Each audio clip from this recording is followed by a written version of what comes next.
going on, everybody? We're back again with another NFL game preview. We're bringing two game previews today, starting off with the Rams and the Jaguars, a game that's going to be played in Jacksonville, Florida, between two up-and-coming young teams here. The Jaguars' pass defense is #1 in the NFL, but their rush defense is 32nd. The Rams are coming off. The Rams are coming off a loss here against the Seattle Seahawks. Jaguars a win in which they intercepted Ben Roethlisberger 5 times in a surprising victory. Both teams are sitting at 3-2. The Jaguars are atop their division, where the Rams are trailing by half a game the Seattle Seahawks because of their loss.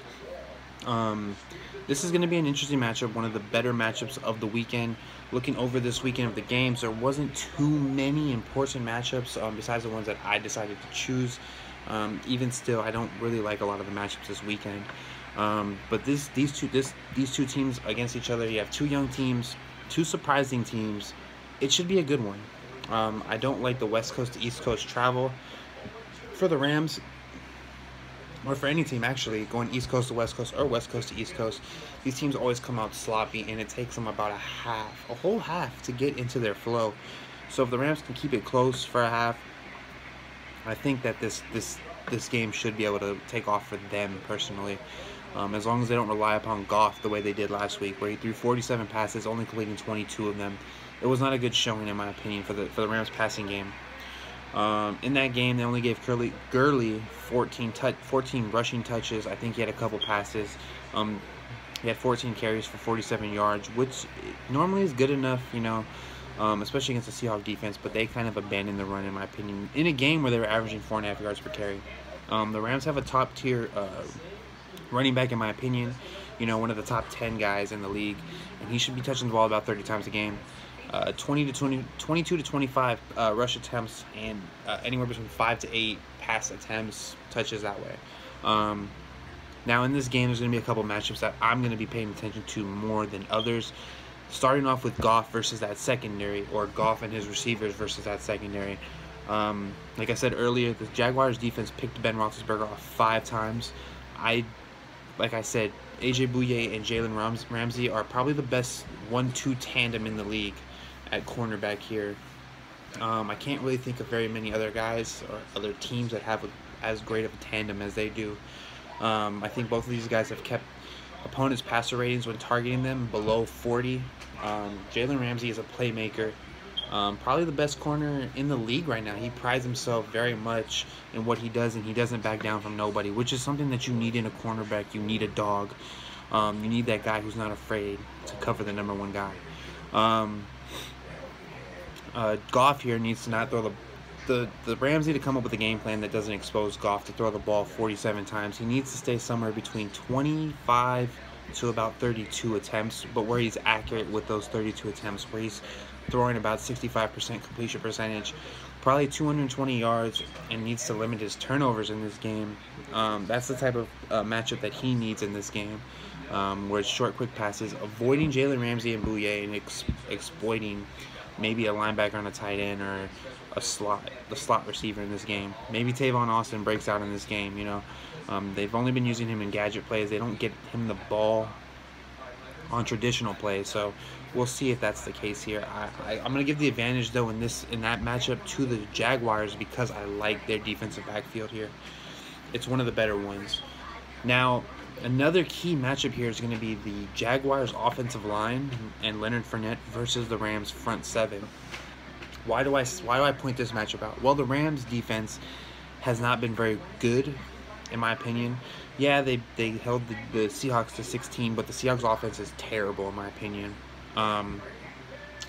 So Leonard Fournette had 181 yards on 30 carries. The Jaguars' offensive game plan is to limit Blake Bortles' attempts and grind the game down so that they can play defense, and Leonard Fournette just tires out that defense by the 4th quarter. Expect more of the same in this game with Leonard Fournette. I expect Zeke had over 20 carries for 80 yards, 85 yards. He had 79 of those in half in week 4, before the Cowboys gave up on the run game there. I expect the Jaguars to not give up on their run game. I expect them to continuously grind it out. I expect Fournette to take 4 to 5, 6 yards of carry in this game. Wade Phillips is going to have his guys coming out ready to stop the run, because that's what the Jaguars want to do. I think that they want to lean more towards like a 65 to 35 rush to pass ratio here, with Blake Bortles only passes in the play action, especially without Allen Robinson in his passing game. The third and final key matchup here is going to be the Rams front versus the Jaguars defensive front. So that's the Rams offensive line and Todd Gurley versus the Jaguars defense. Like I said earlier, I think the Jaguars are ranked 32nd against the run this year to start the season, and first against the pass, which is an odd combo there. I expect the Rams to feed Todd Gurley in this game. I expect him to get those 25 to 30 touches in this game. I expect him to rush for over 100 yards in this game, and I expect the Rams to stay in front of the chains when they do run the ball, because you don't want to expose Goff in this game against that Jaguars pass defense, because that pass defense is fantastic. So the Rams especially on the road, they need to fire out, use the run game as great as they can, use Gurley in that passing game, turn those swing passes or short passes into like long runs. I know that's something that teams preach, is like an extended handoff almost with a wide receiver screen or something like that. I expect the Rams to do something like that, where they can stay ahead of the chains themselves, keep Goff out of third and longs, where that defensive line can tee off on him. Because with Calais Campbell, Dante Fowler, all those guys that they have, there's a bunch of guys that I'm not sure of his name, but I think it's like Ybouch or something like that. That guy's a monster too. So you don't want these guys teeing off on Goff. So that's why you need to use that run game, picking up 4, 5, 6 yards, using the play action here in this game. So jumping to 3 reasons why here. So let's go ahead and start with the Jaguars. 3 reasons why they'll win this game. They'll keep their run defense shows up in this game, keeping Gurley below 70 yards of total offense, or total rushing yards, forcing Goff to have to beat him. And if Goff has to beat you, I don't like the Rams' chances in this game because of that pass defense.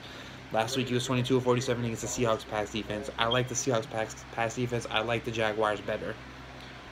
So you don't want Goff to go ahead and lead them, or you want Goff, if you're the Jaguars, you want Goff to try to beat you. If you're the Rams, you want not that to happen, because you want to be able to grind this game down with Todd Gurley. Number 2, Leonard Fournette goes crazy on this Rams rush defense. I think that he has a chance to rush for over 120 in this game. Rams rush defense hasn't been that fantastic, in my opinion, but I think this is a chance for them to show up and see what they can do. But I think Fournette has a pretty solid game here, rushing for over 100, 110. He's going to get 30 carries, I believe, because they don't want to expose Bortles. And number 3, that Jaguars pass defense, just everything about it. They get to Goff, they force him into a couple turnovers here, they shut Gurley down. Just that Jaguars defense in general, they show up, they got a home game here in Jacksonville against the Rams. I like that Jaguars defense here. So if they're able to force those turnovers, get sacks, keep the Rams on 3rd and long, they have a chance to win this game. Now for the Rams, 3 reasons why they'll win this game. They feed Todd Gurley 30 times. Plain and simple. 25 rushes, 5 pass attempts towards him. Just things like that. They stay out of 3rd and long. Goff is efficient. He only throws the ball 25 times because they're able to lean on Gurley in that run game.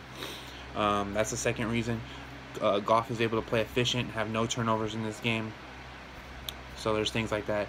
And number 3, that Rams rush defense shows up, keeps Fournette below 80 yards. They'll win this game, forces Bortles to beat him. And we know Bortles is not a great quarterback. He's a little turnover prone. So I don't like Bortles having to be able to lead this team to a victory. And my prediction for this game is, this is an interesting one. This is a tough one for me because I'm not sure this can go either way. I'm going to take the Jaguars in this game. I think that they'll be able to create enough pressure, forcing Goff to have to beat him. I think this game will finish 21-17. Jaguars with the advantage here. It can go 21-17 other way because the Jaguars can't stop the run either. So that's something to look out for. I'm going to take the Jaguars 21-17 in this game. That's going to do it for me. Let me know what you think, and I'm out. Peace.